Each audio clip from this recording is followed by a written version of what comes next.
everyone, welcome back to a new post today. Let's look at the most important topics that we need to keep track for UPSC 2025 for October 4th. And the very first is about us, the government now trying to lessen the gap between the skills that are required and the skills that are available with the young population of the country. So it's opened a portal to bridge the skill gap, and it is called as pminternship.mca.gov.in. So any of you can apply who are graduates, and it's a one-year internship with the top 500 countries. The main aim of opening this portal is to bridge the skill gap between the employer needs and the employee availability. So this was mentioned with the budget as well. And the portal opened up for India's top 5 companies to participate for a one-year internship scheme that was announced in the union budget to bridge the skill gap between the unemployable youth and also the needs of the employers. 200 companies have so far registered, and it is going to target about 1.2 lakh internships this financial year, and it is being managed by the Ministry of Corporate Affairs. So it aims to train 1 crore youth in 5 years. This was said by the Ministry of Corporate Affairs with a cost of 800 crore. And the lessons learned from this will help to fine-tune the scheme's design before the cabinet approval into a full-fledged rollout. Now the portal, which is called as pminternship.mca.gov.in, is going to be open from Vijayadashami, that's October 12th, and this window will be open until October 25th for the first batch of internship. However, there is certain criteria.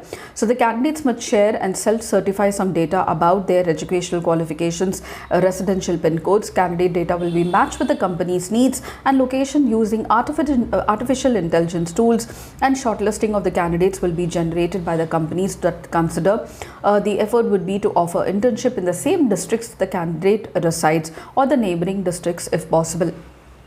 The scheme is not open to postgraduates, children of regular and permanent employees in the central or the state government, graduates from premier institutes like IITs, IIMs, NIDs, professionals with CA, CS or MBBS degrees. Moreover, anyone with the income of more than 8 lakh per year is not eligible for the scheme.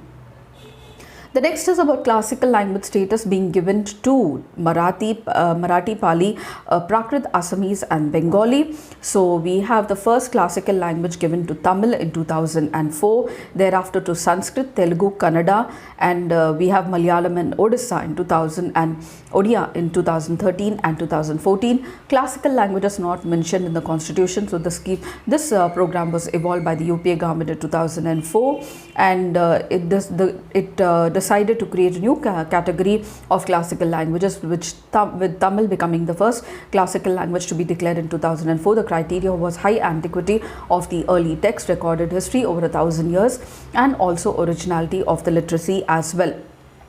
In 2004, a Linguistic Experts Committee was constituted under the Ministry of Culture under the aegis of the Sahitya Academy to examine the eligibility of the languages proposed to be accorded classical language status, and therefore Sanskrit, Telugu, Kannada, Malayalam and Odia were added to this list. Now, Ministry of Education takes many steps for the promotion of the classical language, like 3 central universities have been set up through an act of the Parliament for Sanskrit language. The Central Institute of Classical Tamil is being facilitated to translate the Tamil texts and offer courses in Tamil as well. And to enhance the study and preservation of classical language, Center of Excellence in Studies of Kannada, Telugu, Malayalam, Odia are also being set up. The Sahitya Academy has brought out the criteria for according of classical status, and recently the criteria has not been same. So there was a different criteria in 2004.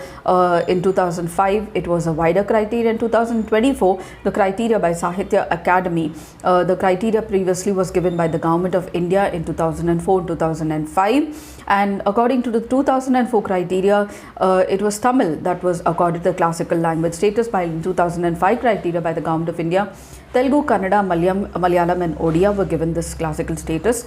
Apart from that, we have a certain criteria by Sahitya Academy in 2004. It says high antiquity of the text, recorded history of 1500 to 2000 years, a body of ancient literature or text which is considered to be heritage by a generation of speakers, knowledge texts, especially prose texts, in addition to poetry, epigraphy and inscriptional evidence, classical language and literature that could be distinct from the current and could be discontinuous with the later form of its offshoots as well.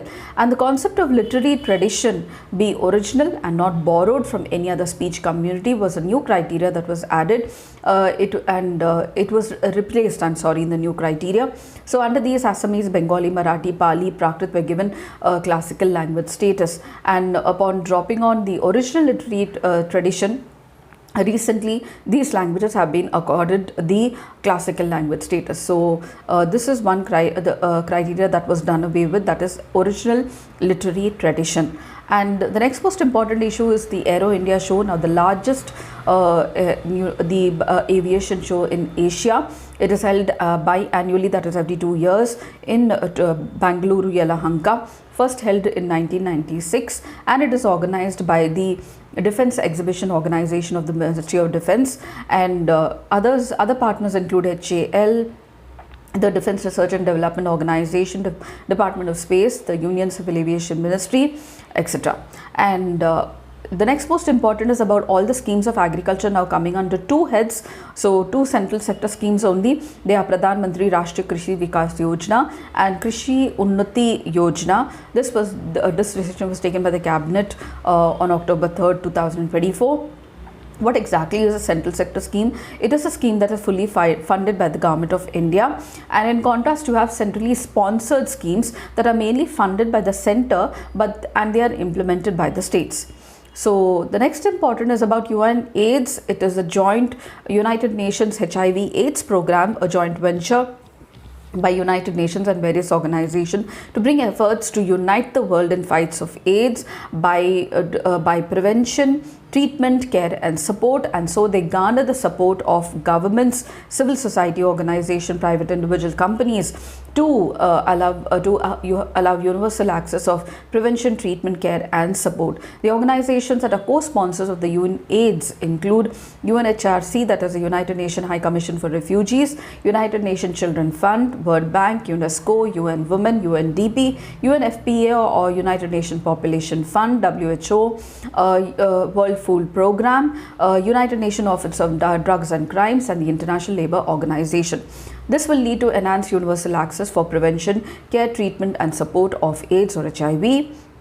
And the UN-AIDS fulfills its mission by bringing the efforts of the United Nations in tandem with civil society, national government, private sector, global institutions and people living with and most affected by HIV. It speaks out in solidarity of the people affected by HIV in defense of human dignity and human rights and gender equality as well. It mobilizes political, technical and scientific resources and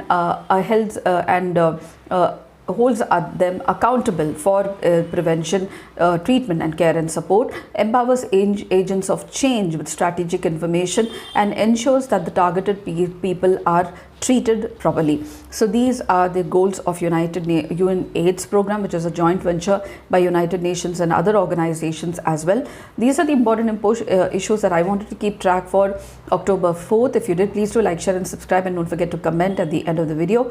I shall see you in another new post. Until then, it's very happy learning.